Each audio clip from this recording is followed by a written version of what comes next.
Nós, designers gráficos, não colocamos os objetos no layout de maneira intuitiva. Para o desenvolvimento de um projeto, precisamos aplicar fundamentos teóricos que você vai aprender aqui neste vídeo. Hoje eu vou te apresentar os 7 princípios de design gráfico. Vamos lá? Oi, designers e criativos, tudo bem? Além de eu te falar sobre os 7 princípios, irei disponibilizar um PDF com todo o conteúdo deste vídeo para você consultar quando quiser. O link estará na descrição. Contraste. O contraste serve para destacar um elemento e criar hierarquia visual para nossa peça. O contraste é sempre criado a partir de 2 elementos diferentes. Se por algum motivo os 2 elementos no nosso design forem um pouco diferentes, mas não muito, isso não criará contraste e sim um conflito na nossa peça de design. Se 2 itens no seu design não forem exatamente iguais, deixe-os completamente diferentes. Observe essa imagem. A cor do background é um pouco diferente da cor dos textos, mas não muito. Isso gera um conflito no layout e acaba perdendo a legibilidade. Agora observe, nesta outra imagem, como as 2 cores completamente diferentes geram um contraste interessante. Nesta imagem, seus olhos estão sendo guiados durante a leitura, mas todos os textos, apesar de estarem um embaixo do outro, possuem o mesmo peso. Agora olhe como os pontos de atenção estão mais destacados e geram curiosidade no olhar. Você pode aplicar o contraste no seu design de diversas formas, seja por meio do peso das fontes, das cores do seu design, espessura ou tamanho dos elementos e até mesmo as texturas. Isso vai ajudar você a guiar os olhos do espectador no layout e chamar atenção para o que é necessário. Repetição. O princípio da repetição, como o próprio nome já diz, consiste em você repetir o mesmo elemento em vários momentos. Oi, amor! Gente, ele quis aparecer. Você quer explicar o conteúdo para as pessoas? Vamos lá, vamos voltar.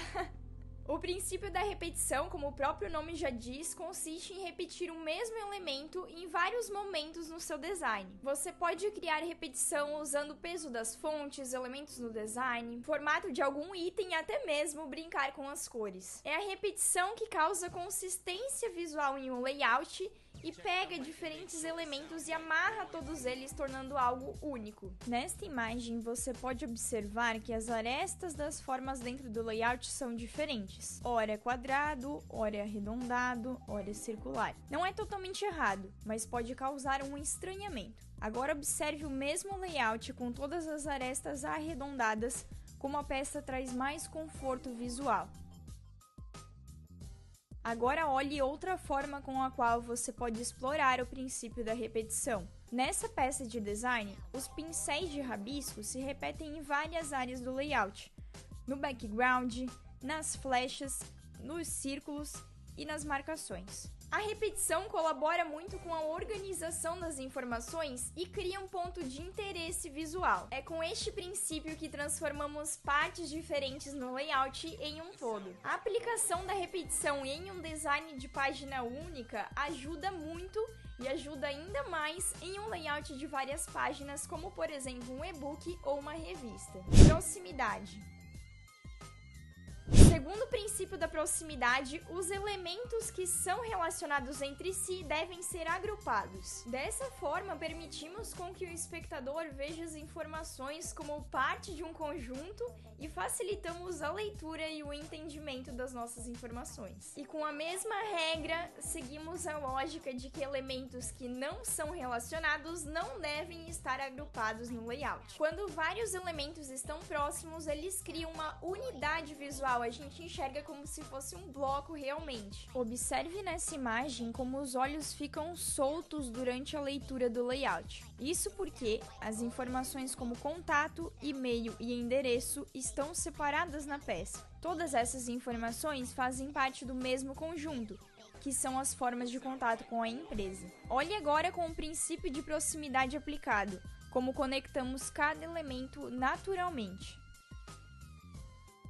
Aplicar o princípio da proximidade não significa que você deve deixar todos os elementos no seu design próximos, mas sim aproximar os elementos que fazem parte do mesmo grupo. Isso permite com que indicamos ao nosso espectador quais itens estão relacionados. O principal motivo para você aplicar o princípio da proximidade é organizar as informações no seu layout, tornando o texto mais fácil de ler e as informações mais fáceis de serem memorizadas. Alinhamento. Os elementos em uma peça de design devem ser posicionados estrategicamente. Itens alinhados criam uma unidade coesa mesmo que separados, porque nós conseguimos visualizar uma linha imaginária ligando eles. Você pode alinhar seus textos à direita, à esquerda, centralizar ou justificar. Procure manter o mesmo padrão de alinhamento em todos os grupos para que seu design fique mais coeso. Você pode aplicar o princípio de alinhamento nos textos e também usar a própria página como referência. Observe este layout desalinhado. Ele causa um certo incômodo visual, além de trazer uma sensação de que está tudo jogado ou bagunçado. Agora observe o mesmo layout com um alinhamento aplicado. Nossos olhos são guiados pela peça e podemos ver mais sofisticação e uma preocupação com a estética. Agora olhe para este design.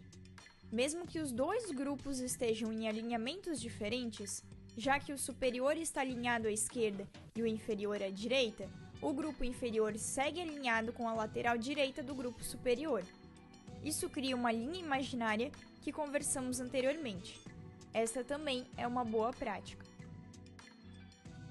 Além de alinhar os textos, também tome cuidado para que as imagens estejam alinhadas no seu layout. Geralmente as imagens criam linhas imaginárias que nós podemos utilizar como guias para a diagramação do nosso layout. Hierarquia. O princípio de hierarquia visual serve para organizar e dar uma ordem de importância para cada elemento do nosso design. Orientamos o nosso leitor para onde a gente quer que ele leia primeiro e concentramos pontos de atenção no nosso design. Podemos definir a hierarquia de diversas formas, como por exemplo o tamanho, seja maior ou menor, das cores, do princípio de contraste e também as orientações e posições dos elementos na nossa peça. Observe nessa peça de design como tudo está chamando atenção. Nós ficamos até confusos em decidir para onde olhar primeiro. Este é um erro muito comum do designer gráfico iniciante. Sabemos que todos os elementos são importantes, mas você precisa dar uma ordem de importância e leitura. Olhe agora como seus olhos são guiados. O princípio da hierarquia foi aplicado através dos pesos das fontes, do contraste e dos tamanhos dos elementos. Aplique o princípio de hierarquia para dar o foco desejado no momento correto para o teu espectador. E o resultado será um design esteticamente agradável e funcional. Harmonia. A harmonia faz com que os elementos em uma peça de design conversem entre si. Você pode harmonizar as cores, as fontes, os elementos e as formas. Encontre o equilíbrio certo com os elementos certos no seu design para que você passe a informação de maneira coesa e rápida. Esse princípio permite com que cada item desempenhe um papel específico em uma diagramação. Olhe para essa imagem. A princípio está tudo certo com este design, mas ele causa estranheza. Isso porque alguns ícones são vazados, ou seja, desenhados apenas pelo contorno, enquanto outros ícones são preenchidos. Observe agora como toda a peça mudou apenas com essa pequena correção no design. Agora olhe este exemplo. Tem algo incômodo nessa imagem, e eu posso te afirmar que são as cores. Afinal, o tom de cor do background é completamente diferente do tom da imagem, apesar de se tratar da mesma cor. Olhe agora, com essa pequena correção, como todo o layout fica mais harmônico. Lembre-se que tudo que você colocar na sua peça de design gráfico precisa ter um motivo para estar ali. Evite colocar elementos de maneira aleatória, até mesmo inútil ou fora do lugar. Isso quebra completamente o princípio da harmonia. ênfase. É neste momento que nós definimos o ponto central, o ponto de atenção da nossa peça. Qual item no meu layout devo chamar a atenção do espectador? Qual item do meu layout eu quero que seja visto primeiro? Essas perguntas você deve se fazer no momento de desenvolver o seu projeto. Depois que você captar a atenção do seu espectador, fica muito mais fácil prendê-lo no seu layout, no seu projeto, para que ele leia as demais informações que ali estão. Você pode dar ênfase através dos tamanhos, das cores e até mesmo posições dos objetos no seu projeto. Olhe para este exemplo. A imagem completou a palavra em texto. Primeiro, nossos olhos são atraídos pela imagem e depois percebemos que há essa conexão entre fonte, texto escrito e imagem. Tome muito cuidado para você não errar a mão no princípio da ênfase e dar ênfase para vários elementos na sua peça de design, pois isso gerará